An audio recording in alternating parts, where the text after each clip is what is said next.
اعوذ باللہ من الشیطان الرجیم بسم اللہ الرحمن الرحیم السلام علیکم ورحمۃ اللہ وبرکاتہ۔ اذان کے وقت صرف یہ ایک کام کر لو، دولت سے مالا مال ہو جاؤ گے، جو بھی مانگو گے اسی وقت ملے گا، آزما کر دیکھ۔ 95% لوگ یہ راز نہیں جانتے۔ محترم ناظرین، اذان تو ہم روز سنتے ہیں، بلکہ دن میں 5 مرتبہ اذان سنتے ہیں، لیکن اذان کی آواز کانوں میں آنے کے پیچھے بھی ایک وجہ ہے جو بہت کم لوگ جانتے ہیں۔ آپ لوگ اپنے آپ کو خوش قسمت مانیے کہ اللہ تعالیٰ نے آپ کو یہ موقع دیا ہے جب اذان ہوتی ہے اور اس وقت آپ اذان کو سن سکتے ہیں۔ اور بہت سے لوگ تو اتنے دیندار ہوتے ہیں کہ اذان کی آواز سن کر ٹی وی کی آواز کم کر دیتے ہیں، اور انہیں لگتا ہے کہ وہ بہت بڑا ثواب کا کام کر رہے ہیں، لیکن اٹھ کر نماز کو نہیں جاتے۔ بہت سے لوگ اذان ہوتے وقت اپنے آپ کو کسی کام میں مشغول رکھتے ہیں، کسی سے باتیں کرنے میں مصروف رہتے ہیں، یا پھر اذان پر دھیان نہیں دیتے، یا پھر جو کام کر رہے ہوتے ہیں اس میں مگن رہتے ہیں۔ دوستو، اس سے آپ کی زندگی پر کیا فرق پڑتا ہے؟ اور اذان کے وقت میں کچھ ایسے کام ہیں جو آپ کر لیں گے تو آپ کی زندگی مالا مال ہو جائے گی۔ اللہ تعالیٰ سے جو بھی مانگو گے اللہ تعالیٰ عطا فرمائے گا۔ پورے دن میں صرف آپ لوگوں کو ایک چھوٹا سا کام کرنا ہے جو ہم آپ کو آگے اس ویڈیو میں بتائیں گے، اس لیے ویڈیو کو آخر تک ضرور دیکھیں۔ اور اگر ابھی تک آپ نے ہمارے چینل کو سبسکرائب نہیں کیا تو اس کو سبسکرائب کر لیں اور بیل آئیکن کو پریس کر لیں، اس سے آپ لوگوں کی پوری زندگی بدل کر رہ جائے گی۔ اگر بندہ اذان کے وقت میں سچے دل سے جو دعا مانگے تو اللہ اس کی دعا قبول فرما لیتا ہے۔ اب نہ جانے کتنے لوگ ایسے ہیں جو یہ نہیں جانتے کہ اذان کے وقت ہمیں کیا کرنا چاہیے۔ محترم ناظرین، ہم سب کو معلوم ہے اذان جیسے ہی ہوتی ہے، اگر ہم اذان کے ساتھ ساتھ اذان کو دہراتے ہیں، یعنی جو الفاظ مؤذن ادا کرتا ہے ویسے ہی الفاظ ہم بھی ادا کریں، لیکن اس میں بھی بہت سے لوگ غلطی کر دیتے ہیں۔ اس کا صحیح طریقہ کیا ہے یہ بھی ہم آپ کو آج بتائیں گے، اور یہ بھی بتائیں گے کہ اذان کو اگر ہم دہرا دیتے ہیں اس سے ہمیں کیا فائدہ حاصل ہوتا ہے۔ یہ سارے سوال ایک عام مسلمان کے ذہن میں آتے ہوں گے، تو آئیے دوستو، آج کی اس ویڈیو میں ہم آپ کو انہی سارے سوالوں کے جوابات دیں گے انشاءاللہ۔ اور ہم آپ لوگوں سے بس اتنا کہیں گے کہ یہ ویڈیو آپ لوگوں کی زندگی بدل سکتی ہے۔ اذان تو آپ لوگ روزانہ سنتے ہی ہوں گے، اگر آپ لوگ اذان کو صحیح طریقے سے دہرا لیں گے، جس کا طریقہ ہم آپ کو اس ویڈیو میں بتائیں گے، تو آپ لوگ جان لیجئے آپ کو کتنا فائدہ حاصل ہوگا۔ اذان کا مطلب ہے خبر دینا یا اعلان کرنا۔ اسلامی شریعت کی زبان میں اذان ان الفاظ کو کہا جاتا ہے جن سے لوگوں کو خبر دی جاتی ہے کہ نماز کا وقت ہو چکا ہے، مسجد میں آئیں اور جماعت کے ساتھ نماز ادا کریں۔ فرد نمازوں کو ادا کرنے کے لیے اذان دینا سنت ہے۔ جس بستی سے اذان کی آواز آئے گی تو معلوم چل جاتا ہے کہ یہاں کے رہنے والوں میں بھی مسلمان بھی ہیں۔ یہی وجہ ہے کہ سرکار دو عالم صلی اللہ علیہ وآلہ وسلم یا صحابہ سب جہاد کے لیے مدینہ سے باہر تشریف لے جاتے تو جس بستی سے اذان کی آواز سنتے تو اندازہ لگا لیا کرتے تھے کہ یہاں مسلمان بستے ہیں۔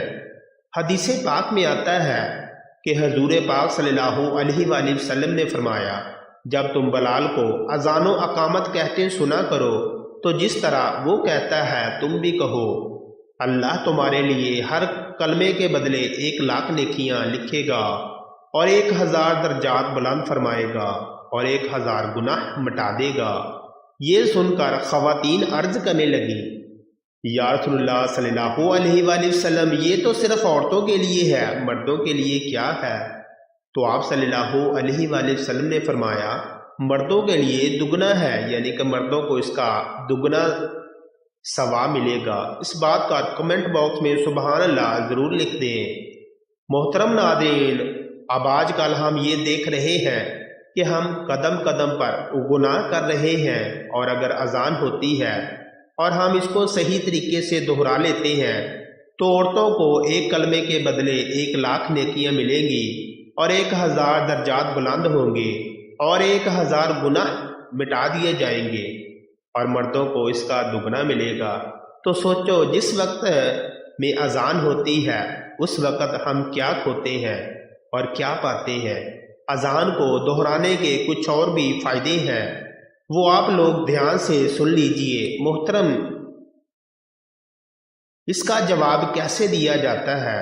واضح رہے کہ اذان در حقیقت نماز کے لیے اعلان ہے، اصل عبادت نماز ہے جو ہر عاقل بالغ مرد و عورت پر فرض ہے، لہذا اذان سن کر نماز میں مشغول ہونا ہی اذان کا جواب دینا ہے جو شرعاً واجب ہے، اور زبانی جواب دینا یعنی اذان کے الفاظ دہرانا مستحب ہے۔ نبی کریم صلی اللہ علیہ وآلہ وسلم کا ارشاد ہے، 4 شخص بڑے سنگ دل اور بے رخی ہیں، وہ جو کھڑے ہو کر پیشاب کرے، نمبر 2 وہ جو نماز سے فارغ ہونے سے پہلے اپنی پیشانی صاف کرے، نمبر 3 وہ جو اذان سنے اور اس کا جواب نہ دے، نمبر 4 وہ جو میرا ذکر سنے اور مجھ پر درود نہ بھیجے۔ زبان سے اذان کا جواب دینے کا طریقہ یہ ہے کہ جو الفاظ مؤذن کہے وہی الفاظ دہرائے جائیں، اور مؤذن جب حی علی الصلاۃ اور حی علی الفلاح کہے تو اس کے بدلے میں لا حول ولا قوت الا باللہ العلی العظیم کہنا چاہیے۔ اذان کا جواب مکمل ہونے کے بعد نبی کریم صلی اللہ علیہ وآلہ وسلم پر درود شریف پڑھے اور دعا پڑھے جو اذان کے بعد پڑھی جاتی ہے۔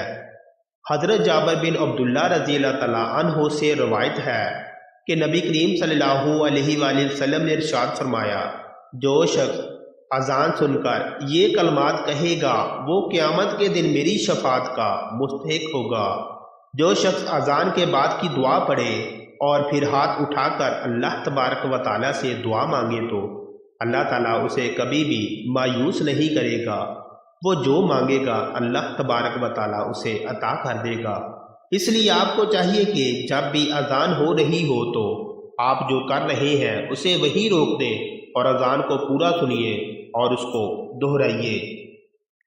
یہاں تک کہ حدیث شریف میں یہ بھی آتا ہے کہ اگر آپ قرآن پاک کی تلاوت کر رہے ہو اور اذان ہو رہی ہو تو آپ قرآن کی تلاوت روک دیں اور اذان سن کر دہرائیے۔ حضرت عبداللہ بن عمر رضی اللہ تعالیٰ عنہ کا بیان ہے کہ جب ہم مکہ سے ہجرت کر کے مدینہ آئے تو لوگوں کو نماز کے لیے جمع کرنے کی ترکیب کے بارے میں سوچ و بچار کرنے لگے۔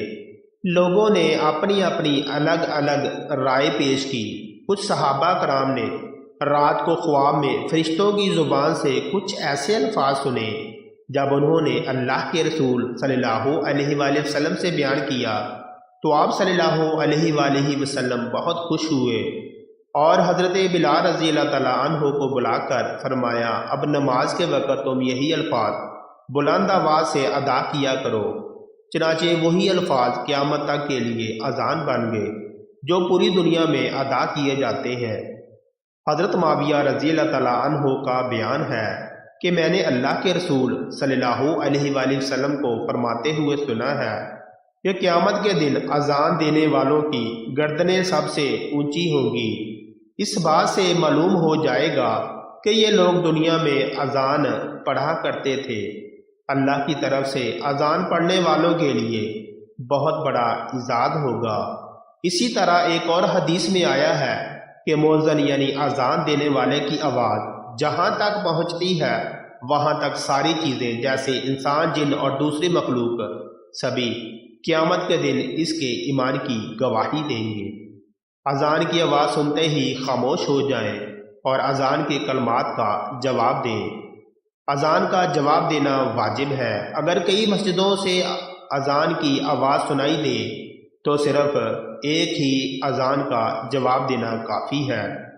خلوص دل سے اذان کا جواب دینے والوں کو اللہ کے رسول صلی اللہ علیہ وآلہ وسلم نے جنت کی بشارت دی ہے۔ لہٰذا ہمیں چاہیے کہ جب بھی اذان ہو ہم سبھی کو کچھ دیر کے لیے اذان سننے اور اس کا جواب دینے کے لیے تیار رہنا چاہیے۔ نماز کی پابندی کرنی چاہیے، نماز پنجگانہ ادا کرنی چاہیے۔ حضرت ابو ہریرہ رضی اللہ تعالیٰ عنہ سے روایت ہے کہ حضور صلی اللہ علیہ وآلہ وسلم نے فرمایا، اگر لوگوں کو اذان اور پہلی صف کے اجر و ثواب کا علم ہو جائے تو اگر انہیں اس کے لیے قرآن دازی بھی کرنا پڑے تو وہ قرآن دازی ضرور کریں۔ حضرت ابو سعید خدری رضی اللہ تعالیٰ عنہ نے فرمایا، میں دیکھتا ہوں کہ تم بکریوں جنگل کو پسند کرتے ہو، جب تم اپنی بکریوں یہ جنگل میں ہوا کرو تو نماز کے لیے اذان کہو اور خوب بلند آواز سے کہو، کیونکہ مؤذن کی اذان کو جو بھی جن یا انسان یا دوسری مخلوق سنے گی وہ قیامت کے روز اس کے لیے گواہی دے گی۔ دعا ہے کہ اللہ تعالی ہمیں اس پر عمل کرنے کی توفیق عطا فرمائے اور اللہ تعالی ہمیں نماز پنجگانہ ادا کرنے کی توفیق عطا فرمائے اور اذان کا جواب دینے کی توفیق عطا فرمائے۔ دوستو، بحیثیت مسلمان آپ کا یہ فرض بنتا ہے کہ اس پیغام کو، اس ویڈیو کو جہاں تک ہو سکے وہاں تک اس کو پھیلاؤ، اس کو شیئر کرو تاکہ زیادہ سے زیادہ مسلمان اس سے مستفید ہو سکیں۔ اللہ ہم سب کا حامی و ناصر ہو۔ مزید اسی طرح کی ویڈیوز دیکھنے کے لیے ہمارے چینل کو سبسکرائب کریں۔ کومنٹ باکس میں اللہ تعالیٰ کے صفاتی ناموں میں سے کوئی ایک نام ضرور لکھیں۔ جزاک اللہ خیرا۔